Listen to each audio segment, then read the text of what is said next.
The St. Louis Cardinals dropped their third game in a row with a 6-5 loss to the Kansas City Royals, who out-Cardinaled the Cardinals to take the series. This is Locked On Cardinals.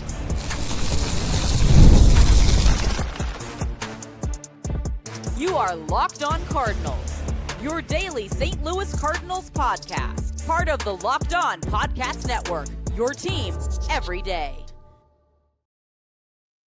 Hey there, Cardinals fans. I'm JD Hafford, and today's episode is brought to you by Odoo. Great organizations win because operations matter, and that's why you should get Odoo. Try for free today at odoo.com/lockedon. That's odoo.com/lockedon. How many times could we say the word Cardinals in that opener? A whole bunch, right? On today's show, Nolan Gorman update. Where the hell's he been? Kept looking for the box score. Where'd Nolan Gorman go? Well, we know where he's at now and what's going on with him since he's been demoted. So I'll update that for you. Number one need for the Cardinals if they want to continue their current path of making the playoffs seems to be pitching, right? That really seems to be the top priority. So who are some of the other names that could help this team? But we're going to start with the loss on Friday. 6-5. 6-5 loss to the Royals. Really wasn't that close of a game. Cardinals made it close at the very end. They also lost big on Thursday night, which the Royals offense just beat the snot out of them. Libby was terrible. What do you want me to say about it? But the Royals have now taken 2 of the first 3 games of this series. And it's, when you look at the record for the Kansas City Royals, you're like, what? Who is this team? And watching them play over the last couple nights, I'm like, how is this team 14, 13 games under 500? They don't even have their full roster of people. They got a lot of injuries right now. Bobby Witt Jr. went down. Vinny Pasquantino is out. They got a bunch of dudes that are busted up. Maikel Garcia's not in there. And they look great. They look great. I've been impressed the whole time. So I don't know if that says something really good about the Royals or, bad about what the Cardinals are doing right now. So probably a little bit of both. But in this one on Friday, Cardinals jumped out to an early lead, just like they did on Thursday. This time they're up 2-0 thanks to a sac fly by Jordan Walker and an Ivan Herrera RBI single. And until the 4th inning, Michael McGreevy, he looked excellent. And I even tweeted or X'd, whatever you want to call it. Was like, man, Michael McGreevy looks sharp tonight. And oh boy, that opened up the floodgates. People started tweeting back at me and were like, bro, why'd you have to say that? No, don't do that. And lo and behold, it all comes apart in that 4th inning when the Royals' ability to hit pitches, they were out of the zone, became a superpower. Lane Thomas doubles on a sweeper up in the zone. Bad pitch, right? But then Caglione somehow hits a curveball that is off the plate and it's not a strike. That's not a really good hittable pitch. You're not supposed to swing at that and actually make contact. He gets a single out of it. And then Massey singles on a changeup low and way out of the zone. Again, I would be, if you were to show me what the batting average is on somebody swinging at a pitch like that, it's probably pretty bad. But it worked. That's a single. McGreevy then walks a guy, and then Isaac Collins, who reverted back to his Milwaukee Brewers days, has not been good with the Royals, but plays the Cardinals and looks like he did when he was with the Brewers. Hits a fastball. This one, again, out of the zone. It was up and out of the zone. Drives it to left for a 2-run double, makes it 4-2. All of a sudden, you're like, wait, how did this inning get away from us? What just happened? And it was a real bummer because McGreevy was kind of cruising and then it just went 3 hits on 3 pitches that have no business being swung at, let alone made contact with for base hits. Then in the 5th inning, Caglione drives a fastball up in the zone for an opposite field home run. Give him credit. Put a good swing on it. He's been a hot hitter lately. Makes it 5-2. McGreevy goes 5 innings, 5 runs on 8 hits, just 2 Ks, 1 walk. That 1 walk did come around to score. Last 2 games for McGreevy, been knocked around a little bit. 7 runs, 15 hits, 3 walks, 4 Ks, and 11 innings pitched. Now winless in his last 7 games. Did you realize that? I was going through his stats. I'm like, whoa. McGreevy hasn't won a game in his last 7 starts. And we all knew that the lack of swing and miss would be an issue for McGreevy. We always said it would be. And that makes life tough, when guys are not only hitting things that are around the zone, but knocking balls around the yard on pitches that are well off the plate and shouldn't be hit in the first place. What are you going to do? Like, the Royals are just playing very well in this series. They're not making mistakes, and they're doing the little things right. Offensively, the Cardinals kind of fell asleep after they scored those first 2 runs. Not a whole lot was going on until the 9th inning. They didn't get a hit after the Nathan Church triple, which was awesome to see him hustle and get that. But that was with 2 outs, and you knew they were going to strand him. But that was in the 5th inning, so they didn't do nothing until you got to the 9th inning, and that's when they made the game interesting. Walker singles with 1 out. Newbar hits a ground ball. They get the force out on Jordan, and then the offense kind of came back to life. Mason Wynn doubled to drive in Newt. Nelson Velasquez had a really good at bat. That was fun. Ended up drawing the walk, and then both of those guys came around on the 2-run bloop single by Blaze Jordan to right field, who dunked it in there, which brought the go-ahead run to the plate. And you're like, oh my gosh, are they gonna do this again? Remember, they did something similar to the A's out in Sacramento, but Jose Fermin ends up hitting a ground ball that it probably had a good chance of being a hit, but another slick play at shortstop, and that ended the ball game. Royals defense was insane in this game. Like, watching that, what was it? Was it the 7th or the 8th? One of the innings where, like, both sides just made, I think it was the 8th inning. That's when everybody made, like, awesome plays. Like, it was crazy. Multiple highlight reel plays. Yeah, 8th inning for sure. Went after 2 really nice plays to get the first 2 outs by the third baseman and by the shortstop. Then Ivan Herrera hits a ground ball up the middle. Massey playing second base, dives across, and then flips it to the shortstop Tolbert, who's coming across, because he was trying to range over and get the ball, but kind of almost like a double play flip. But like, Massey had dove. There's no double play here. He flips it to the shortstop, who throws and gets Herrera by a couple steps. Like, it was awesome. It sucked as a Cardinals fan. It was crazy stuff. But yeah, the Royals defense shined in this one. They got the timely hits. They got the W.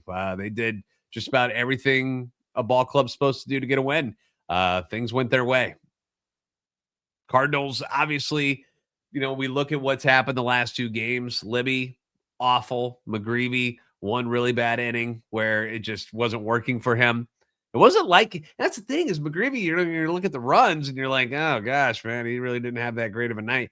But they were hitting things that weren't supposed to be hit. Like, it was goofy. It was a weird game. But the Cardinals could use an upgrade in the rotation for sure. We know they need help. Everybody needs help in the bullpen. All right. So we don't have to go through the hundreds of names of bullpen people. But what are some rotation names, some starters that might be available and be kind of like in the Cardinals range of guys that they could go after? So we'll talk about those 2 or 3 or 4 guys. I got a few here coming up next on Locked On Cardinals.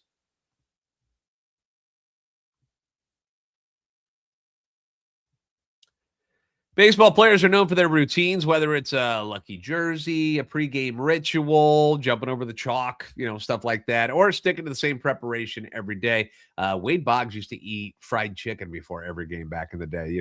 Consistency matters, though. That's the point. And when it comes to hair thinning, there can be a lot of products out there that are going to make you promises, but not always a lot of confidence behind them. And that's why more people are looking for solutions backed by real science and trusted experts. Nutrafol is the #1 dermatologist recommended hair growth supplement brand and the official hair growth partner of Major League Baseball. What really makes Nutrafol stand out is that it's not like this one-size-fits-all approach, something that you hear Chaim Bloom talk about when it comes to, player development. It's not a one-size-fits-all type of thing. It's Nutrafol is designed to fit into your routine while addressing the root causes of thinning with personalized solutions. And, confidence is a big deal. Have you ever noticed how much confidence is tied to looking and feeling your best? That's what Nutrafol can do for you. Find out why Nutrafol is the only hair growth supplement brand trusted by Major League Baseball. For a limited time, Nutrafol is offering our listeners $10 off your first month subscription and free shipping when you visit Nutrafol.com. And don't forget to enter that promo code LOCKEDONMLB.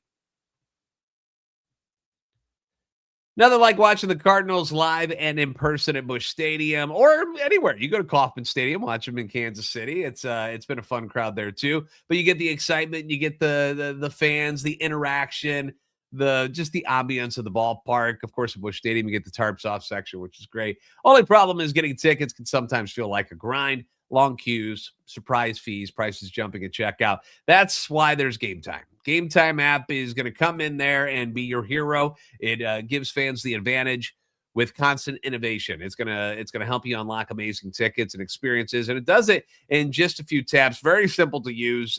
Since I got the Gametime app many moons ago, years ago, it's my go-to. It's the simple one to use. You get the Gametime guarantee with 100% authentic tickets. They're delivered on time. It's at the best price, and fees are included in the price you see. So what you see is what you pay. Zone deals, a chance to look at the seat and like what your view is going to be before you purchase. Take the guesswork out of buying Major League Baseball tickets with Gametime. Download the Gametime app. Create an account. Use code Locked On for $20 off your first purchase. That's Locked On, LOCKEDON. Terms apply. Again, create an account. Redeem code LOCKEDON. Locked On for $20 off. Download the Gametime app today.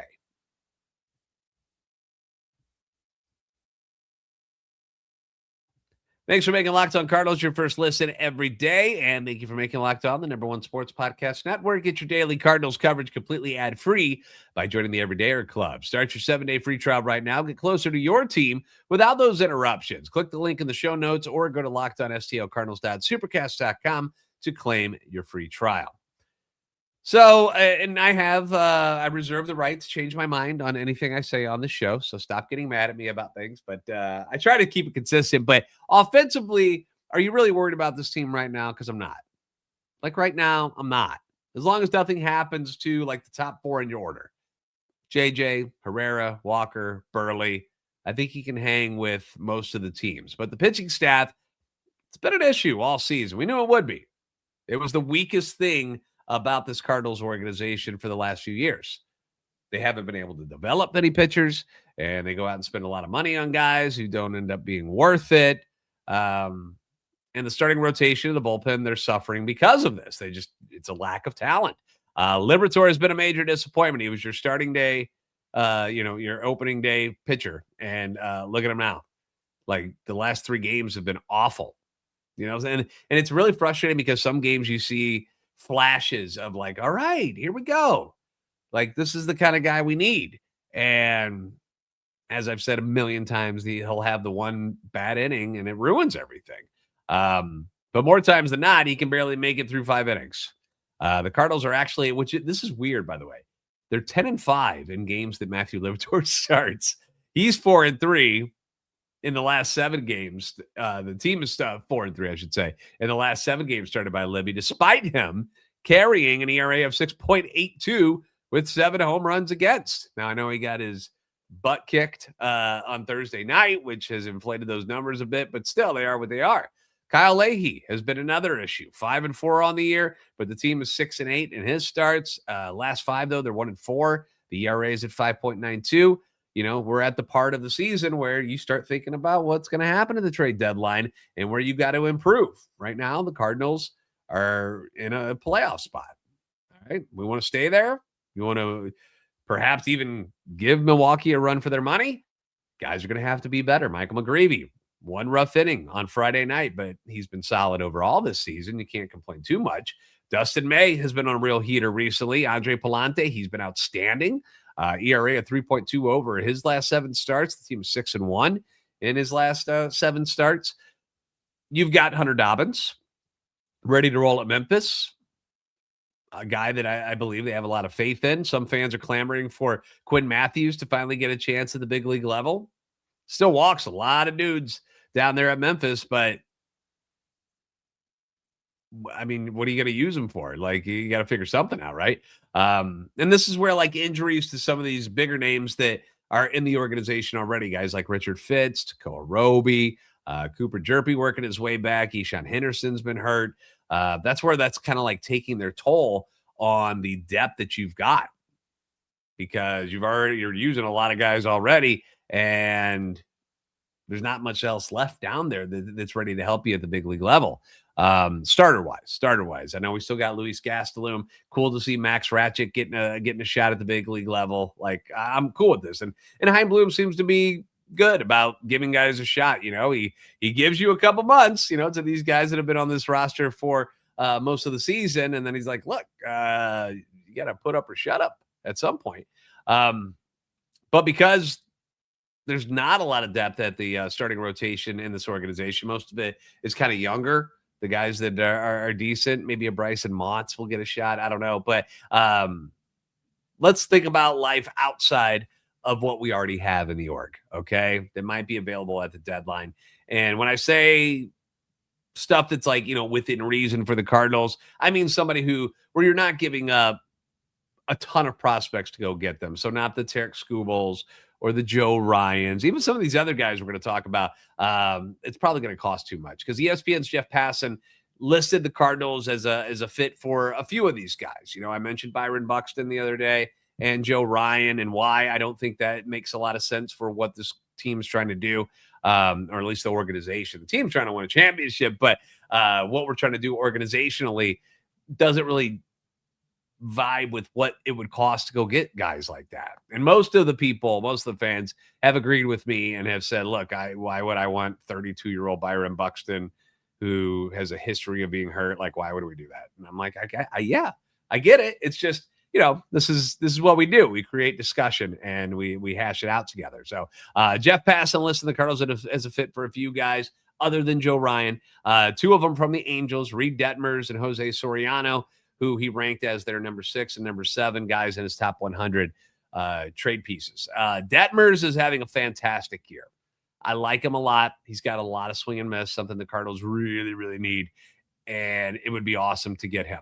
He's got 2 more years of control after the season. That's going to sting, because it's going to hurt. He's a former first-round pick. Angels are going to ask for a mighty, mighty large bag to get this guy. And I just don't think it makes a lot of sense for the Cardinals to give up the beginnings of what they're building here to go get somebody like that.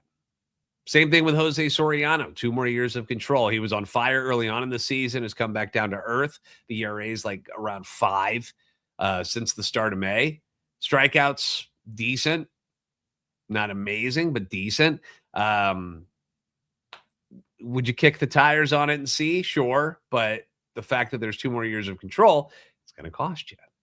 Freddie Peralta from the Mets, he has as a fit. Number 11 on his list, by the way. Only signed through the rest of the year, so the return that you have to give the Mets for somebody like Freddie Peralta might not be as much, but it's Freddie Peralta.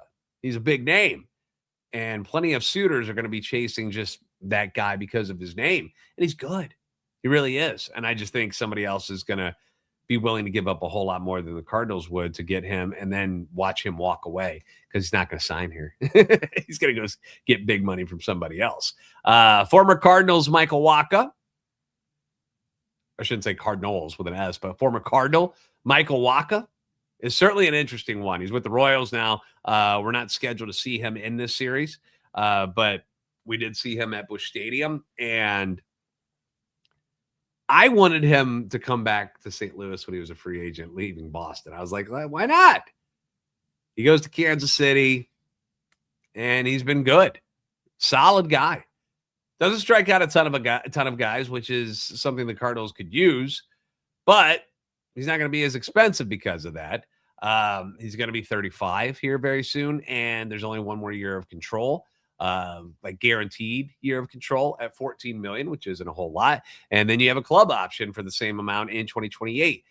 I think he's a solid fit. I would love to have a Michael Wacha in this rotation instead of a Leahy or a Liberatore right now. I would love it. You would love it. So we'll see. That could be something if the Royals don't turn things around. The way they played the last 2 nights, they're going to win the World Series. So same could be said about Seth Lugo, who the Cardinals just lost to on Friday night. Another year of control after this, a little more expensive, $21.5 million. There is no option for another year. He's 36. He's older, but he's also a fit. He's also somebody that makes some sense. He's been pretty good since he got to Kansas City. He was another guy when he was a free agent coming over from, I believe it was the Padres. And I was like, Seth Lugo makes a lot of sense for the Cardinals. And he went to the Royals instead. Now, neither Waka nor Lugo are stars. They're not. And I just don't think the Cardinals are going to be in the market for a star because it's going to cost way too much. Just way too much. And I'm not punting on this rebuild yet. Like, I love our team. I think it's a lot of fun. I'm enjoying the fact that they're letting guys figure it out at this level, and the Cardinals are winning. And this is a valuable season for a lot of these guys. But I'm not trading 2 or 3 prospects to get one guy to maybe get in the playoffs and not put us up at the same level as the Braves, the Dodgers, the Brewers, and not go anywhere anyway. And I get it. Like, you can't win if you don't try. I understand that, but I don't think they're ready yet. I just don't. And that's what I said in our last episode talking about the deals with Minnesota. I just don't think they're ready yet, and they need to keep building. And again, a lot of people agreed with me. So I appreciate you guys chiming in about that stuff. But the idea of maybe a Waka or a Lugo, you add somebody like that to the team, and it's certainly an upgrade over what you're getting from Libby or Leahy, specifically Leahy. Like, I feel like they're not going to move Libby out yet. They're not ready for that, but I could see Leahy going back to the bullpen. But you could move them there. They go to the pen. They've both had success there in the past.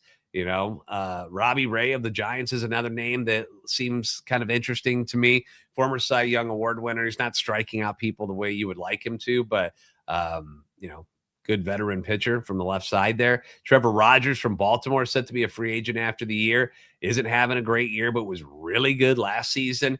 What would it cost to get him out of Baltimore at this point? You know, can they help him regain the magic from 2025? We'll see. But those are just a couple of names to think about. Up next, where are you, Nolan Gorman? We know where he is. Since he got demoted, he is not with the Memphis Redbirds. In fact, he's down in Florida. We're going to talk about him and what he's working on coming up next on Locked On Cardinals.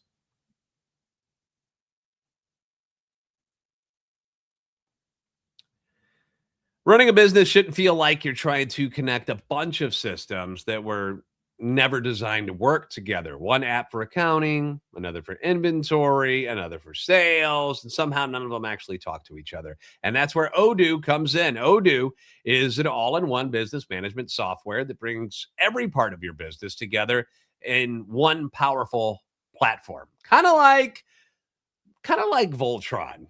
Brings the 5 lions together to have one massive, awesome robot. From sales and accounting to inventory and marketing, everything works in one place, helping your team move faster, stay organized, and focus on growing the business instead of just managing software.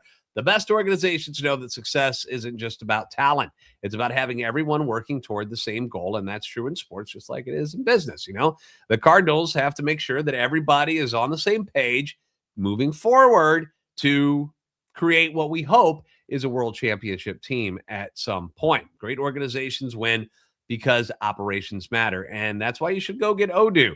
Try for free today at odoo.com/lockedon. That's odoo.com/lockedon. Baseball season is here, and now you can trade every game on KALSHI. On KALSHI, you can trade every single game. St. Louis Cardinals are trading at 49% to beat the Kansas City Royals in their next game coming up on Sunday, meaning that a $100 trade pays out $193.23 if they win. If you go with the Royals, you would win $189.57. So it's your call. On KALSHI, you're trading against peers in a live market, meaning there is no house. And as the probability changes, you can buy in and out of your position. For a limited time, download the KALSHI app. Use code Locked On. You'll get $10 when you trade 10. KALSHI is spelled KALSHI. KALSHI. Trade on anything. 18 plus only. Restrictions and eligibility requirements apply. Event contract trading involves risk and may not be suitable for all investors. Prices, values, and available markets may differ from those mentioned. For more information, see KALSHI.com/regulatory.